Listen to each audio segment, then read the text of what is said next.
श्री सतगुरु महाराज की जय। प्यारे सुंदर साथ की जय। બધા સુંદર સાથી प्रणाम जी। आज दिनेश भाई ने हमारी चैनल से की तो आज चैनल के माध्यम से जो लोग देखें सुने और ये बात जहां तक जाए, यही सुसंवेद हमारा। श्री माहेश्वर तंत्र में अमरनाथ गुफा में शंकर भगवान ने जो अमर कथा सुनाई और पार्वती ने सुनी, और उसमें जो निजानंद संप्रदाय की पद्धति जो संस्कृत में लिखी हुई है, वहां लिखा हुआ है स्वसंवेद समादिष्ट फलम नित्य विहारकम। अभी तो हम परम धाम से आए नहीं है, अभी वाणी अवतरित हुई नहीं है, उससे पहले हमारे ज्ञान का नाम संस्कृत में क्या लिखा गया? स्वसंवेद। हम अपनी बीतक खोले, अपनी बीतक हरिद्वार का वो जो विक्रम संवत 1735 का श्री जी का और 10 नाम सन्यासी 6 दर्शन के आचार्य, इन सबका वो शास्त्रार्थ सुने। सब आचार्य एक एक करके हार गए, तो सब आचार्यों ने बाद में बोला कि आप बताइए आप क्या मानते हैं। तो धाम के धनी ने श्री जी ने क्या बोला? वो जो निजानंद संप्रदाय की पद्धति, वहां भी बोला वेद हमारो स्वसम है। 4 वेद है, हम उनका सम्मान करते हैं, लेकिन हमारा निजानंद संप्रदाय का हमारा व्यक्तिगत वेद है, वो नाम है स्वसम वेद। वो यही है। इसी स्वसम वेद में 18,758 चौपाई। इसमें है क्या? पाताल से लेके 14 लोक के ब्रह्मांड का मतलब क्या अस्तित्व है, उसके बाद ऐसे करोड़ों ब्रह्मांड, फिर निराकार, निराकार से परे योग माया का ब्रह्मांड, इस योग माया के ब्रह्मांड के, जिसमें मतलब योग माया का ब्रह्मांड के 4 हिस्से, ये वेद में लिखा हुआ है। त्रिपाद ऊर्ध्वम उदयित पुरुषः पादस्य इह अभवत पुनः। देखिए वेद यहाँ है, यदि आपको दिख रहा हो, ये मूल वेद है। तो वेद यहाँ पर है, तो वेद यहाँ रह करके त्रिपाद ऊर्ध्वम उदयित पुरुष, जो अक्षर ब्रह्म रूपी जो कुटस्थ जो पुरुष है, उनके 3 पाद ऊपर है, 1, 2 और 3। पादस्य इह अभवत पुनः, इस चौथे पाद से बार बार ऐसा अक्षर ब्रह्मांड, करोड़ों ब्रह्मांड बनते हैं और मिटते हैं। ये वो जो 4 वेद हैं, वो पुरुष सूक्त जो में कहा गया। इससे परे जो परम धाम है, यो अस्याध्यक्ष परम व्योमन सो अंग वेदा यदि वान वेदा। इस पूरी दुनिया को बनाने वाला, इसको चलाने वाला और सत्ता के स्वरूप में यहाँ इसके योग माया के ब्रह्मांड में कण कण में जो व्यापक है, उससे परे जो अक्षर ब्रह्म से परे अक्षरातीत है। इसलिए कहा ना, जो इसमें कहा ना क्षरतीतीत, अरे मतलब नहीं, क्षरतीतीत अक्षर से अलगो। हाँ, तो जो अक्षरातीत मतलब क्षर, जो एक क्षर पुरुष, और ये जो है वो अक्षर है। क्षर, अक्षर और अक्षरातीत। अक्षरातीत का अर्थ क्या होता है? अक्षर से अतीत, अतीत का अर्थ है मतलब परे। अक्षर से परे अक्षर, अक्षर से परे अक्षरातीत। वो जो अक्षरातीत का ज्ञान परम धाम कैसा है, परम धाम में है क्या, और वो जो परम धाम का ज्ञान आया कैसे, उसमें लिखा क्या हुआ है, उसको उस पूर्ण ब्रह्म परमात्मा सत्य चित्त आनंद स्वरूप परमात्मा को कैसे प्राप्त किया जाए, वो सारा ज्ञान ये जो 5वां स्वसम वेद में लिखा हुआ है। तो इस स्वसम वेद की साक्षी मान करके आचार्य अनुरुद्धाचार्य जी जो भागवत उन्होंने की, कई दिन हो गए जो हमें चुनौती मिली, उस चुनौती को ये हमारा मैनपुर गांव जो हमारा कार्यक्रम है, इस कार्यक्रम के माध्यम से हम उनकी जो चुनौती को स्वीकार करते हैं। अर्थात उन्होंने ये कहा था कि तुम्हारा ज्ञान सही है तो मैं तुम्हारा शिष्य चेला बन जाऊं, और यदि उन्होंने कहा कि आप आइए, अपना ज्ञान लेके आइए, अपना वेद लेके आइए, और हम दोनों बात करते हैं। अर्थात एक दूसरे मतलब बात करे, चाहे शास्त्रार्थ करे, चाहे वार्तालाप करे, जैसे मर्जी करे। तो ऐसे ही आचार्य जी को यदि मान लो ये जो संदेश मिले तो वो भी अपना भागवत का ज्ञान लेकर के आए, अपनी भागवत लेकर के आए, अपने जो भी शास्त्र पढ़े वो लेकर के आए, और हम ये हमारा 5वां स्वसम वेद लेके आते हैं। फिर हम परम धाम से लेकर के कैसे हमारे स्वसम वेद को उत्पन्न होने का, प्रकट होने की भविष्यवाणियां, साधु संत ऋषि मुनि और बहुत सारे प्रमाण हैं, उन सब प्रमाणों से विक्रम संवत 1735 से लेकर विक्रम संवत 1738 तक कैसे शास्त्रों में लिखा हुआ है, विक्रमस्य गते अब्दे सप्त दश अष्ट त्रिकम्यदा तदायम सच्चिदानंदोक्षरात् परतः परा। ये जो सच्चिदानंद परमात्मा जो परम धाम में विराजमान है, वो कैसे विक्रम संवत 1738 में हरिद्वार का मेला जो हुआ था, वो जो शास्त्रार्थ विक्रम संवत 1735 वहां से शुरू हुआ, फिर वापस दिल्ली आए और दिल्ली में गए, जो 12 जो मोमिन गए, वो जो हरिद्वार और दिल्ली का प्रसंग, ये पूरा 3 साल लगा।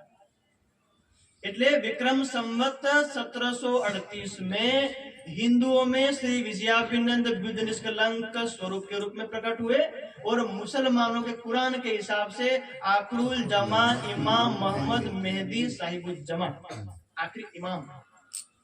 पूरा मतलब हिंदुओं में भी वही एक खुदा, एक परमात्मा, और मुसलमानों में भी वही। तो पूरे हिंदुओं की, मुसलमानी की, गुरु ग्रंथ साहिब या कबीर जी और सब शास्त्रों को मिला करके एक जो तारीख, जो समय लिखा गया था, सब का एक कि विजयाभिनंद बुद्ध निष्कलंक। यहाँ 2 बात, एक उसमें कल्कि अवतार, एक है विजयाभिनंद बुद्ध निष्कलंक।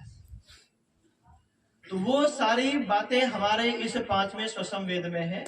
इसलिए इस वीडियो के माध्यम से आचार्य जी की सुनौती को हम स्वीकार करते हैं कि जो उन्होंने ये कहा था कि हम आपके शिष्य बन जाएंगे, हमें आपको मतलब शिष्य नहीं बनाना। आपने जिस वेद को फर्जी कहा है, उस वेद की शाश्वत सत्यता बतानी है कि वो वेद फर्जी नहीं है। बाकी और किसी संप्रदाय के बारे में, किसी ग्रंथ के बारे में, या किसी मतलब एक धर्म के बारे में कोई भविष्यवाणी नहीं है, मात्र एक निजानंद संप्रदाय की ही भविष्यवाणी है। नहीं तो हरिवंश पुराण, पद्म पुराण, भविष्योत्तर पुराण, इन सब पुराणों को पढ़ करके आए, वहाँ सब लिखा हुआ है। देवापि संतनोर भ्राता मरुश्चेक्ष्वा कुवंशजः कलाप ग्राम आशाते महायोग बलान्वितौ। के द्वापर युग में देवापि, भीष्म पितामह का पिता शांतनु, शांतनु का जो मतलब बड़ा भाई देवापि, राज्य न मिलने के कारण दुखी होकर के इसमें हिमालय में चले गए, हिमालय में कलाप ग्राम में। और इक्ष्वाकु वंश का राजा था वो मरु, वो भी अपना राजपाट अपने पुत्रों को छोड़ करके वो भी चले गए सन्यास वहां कलाप ग्राम, कलाप नाम के गांव में महायोग बलान्वित, महान योग तपस्या की। और जब तपस्या की, उनको आकाशवाणी से वरदान मिला कि 28वें कलयुग में विजयाभिनंद बुद्ध निष्कलंक अवतार अर्थात पूर्ण ब्रह्म परमात्मा की शक्ति प्रकट होगी। अक्षरातीत एषो वै पुरुष बुद्ध उच्यते, तेजोमय चादि रूप तस्य अवतार उच्यते।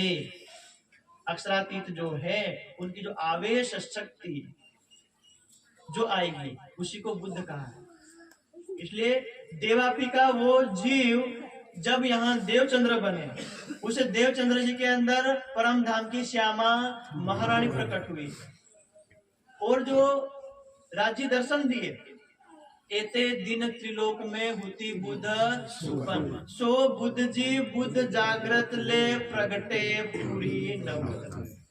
वो जो जागृत बुद्धि लेकर के राज्य प्रगटे, तो बुद्ध कल की अवतार किसको कहा गया? वो जो जागृत बुद्धि आई ना, उसे जागृत बुद्धि क्या कहा गया? कल की अवतार। और वही जब जागृत बुद्धि मेड़ता में और हरिद्वार में जाकर के निज बुद्धि से मिले, तो वही जागृत बुद्धि क्या हो गई? विजयाभिनंद बुद्ध निष्कलंक अवतार। निष्कलंक मतलब पहले वाला कल की अवतार है और बाद वाला निष्कलंक है। उसको मतलब कल की क्यों कहा गया? परम धाम का पूरा ज्ञान अवतरित हुआ था नहीं। तो एक मतलब जो वो जागृत बुद्धि पे एक मतलब कलंक रह गया कि पूरा पूरा राज्य का शोभा श्रृंगार नक्शे लेके एक एक कण एक एक पूरा पुखराज पहाड़ वर्णन हुआ था नहीं। जब निज बुद्धि आई तो उसको निष्कलंक अर्थात रात से लेके क़यामत नामा ग्रंथ तक 18,758 चौपाई का अवतरण हो गया। तो अब मृत्यु लोक से पाताल से लेकर के परम धाम तक किसी ज्ञान में कोई कलंक कोई संशय है नहीं। इसलिए एक कल्की अवतार और एक विजयाभिनंद बुद्ध निष्कलंक अवतार। तो ये जो पांचवा जो वेद है वही जिसको विजयाभिनंद बुद्ध निष्कलंक अवतार कहा है उनके ही मुखारविंद से प्रकट हुआ ये ज्ञान है।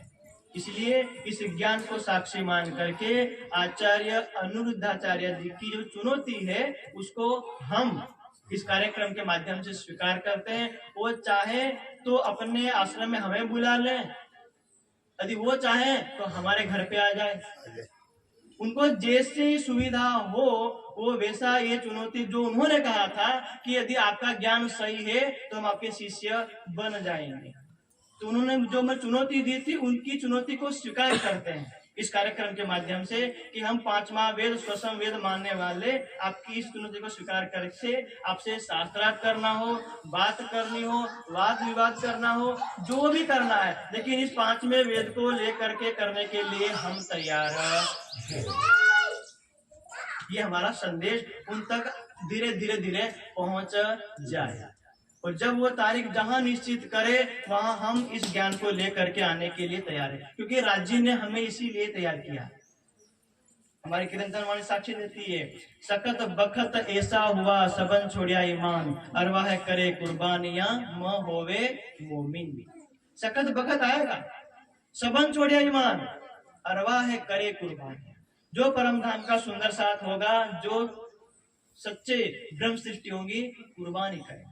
जैसे 12,000 मतलब उसमें कई हजार सुंदर साथ थे दिल्ली में,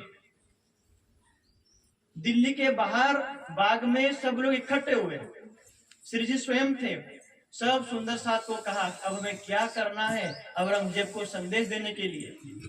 श्री जी ने कहा उससे पहले 12 सुंदर साथ खड़े हो गए कि हम अपने नक्शे सीख लेके राज्य तक कुर्बान करने के तैयार, अपने प्राण स्वाहा करने के लिए तैयार, इसी स्वसम वेद के ज्ञान को फैलाने के लिए, बताने के लिए कि औरंगजेब तुम जो हिंदुओं पे अत्याचार कर रहे हो, हिंदुओं के मंदिर तोड़ रहे हो और वो जजिया कर वो जो कर रहे हो, तो तुम्हारी कुरान में लिखा था कल के दिन 11वीं सदी में आखरुल जमा इमाम मोहम्मद मेहदी जो आने वाले थे, जो भविष्यवाणी लिखी हदीसों में, वो आ गए हैं और ये ज्ञान लेकर के तुम उनकी शरण में आ जाओ।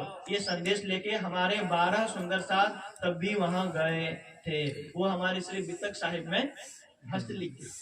आज हमारे जो पास है वो कंप्यूटर में लिखित है, लेकिन हस्तलिखित आज भी बंगला जी दरबार में रखी हुई हस्तलिखित है। वो गुम्मट जी में जो हमारे जो मतलब वाणी है वो भी हस्तलिखित है। अर्थात विक्रम संवत 1751 में जब इसकी जिल्द बनी थी तब 18,758 चौपाइयां थी। आज 2025 में भी उसमें 18,758 ही चौपाई है। एक भी ह्रस्व दीर्घ एक शब्द मतलब कम न्यून हुआ नहीं है। बाकी चारों वेदों को छोड़ करके जितने पुराण हैं, जितने कुरान हैं, सब में मिलावट, यहाँ तक कि जो आचार्य जी खुद भागवत कर रहे हैं उस भागवत में भी दुनिया भर की मिलावट है, दुनिया भर की मिलावट है।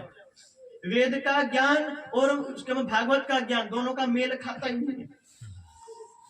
एक ये पांचवा वेद ही हमारा सुषम वेद है। चारों वेदों को और इस पांचवें वेद को लीजिए, एक भी अक्षर विरोध में नहीं है।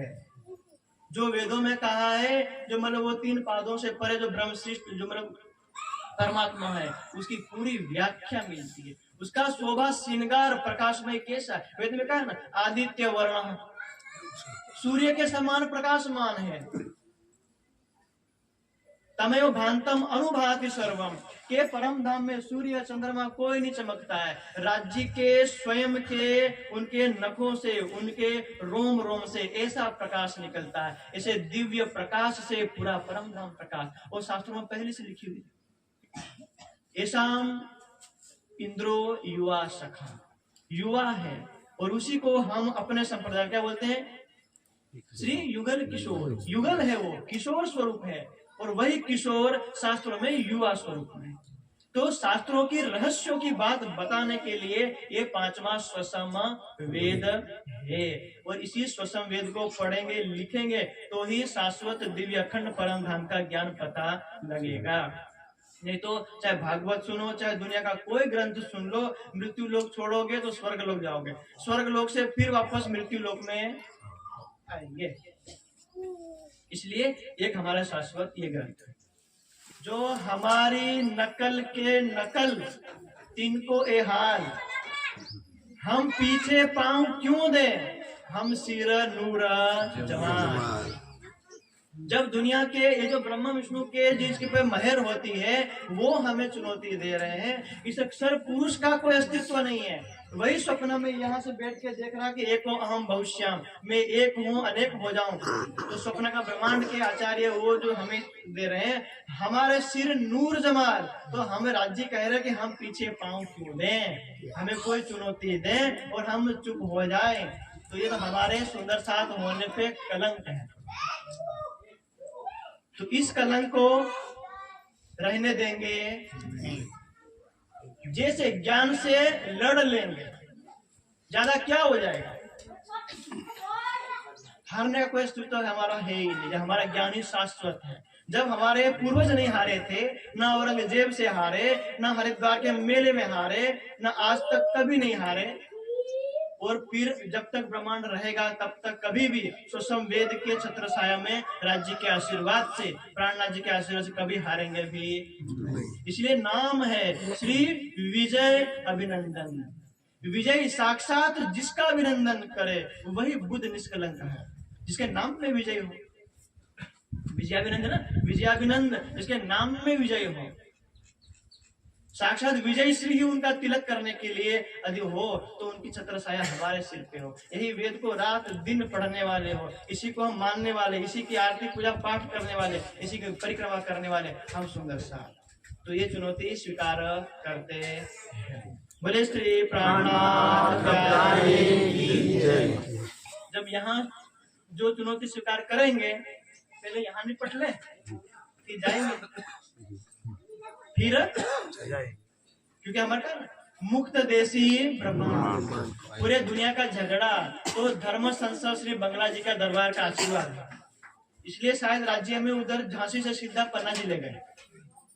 हमारा पन्ना जाने का प्लान था नहीं, हमारा यह था कि झांसी से जल्दी से आ जाए, जल्दी से वीडियो शूटिंग करें और फिर उसमें वो करें। लेकिन हमें राज्य बोले नहीं, तुम पहले पन्ना जाओ, पन्ना का आशीर्वाद के बिना कुछ होता नहीं।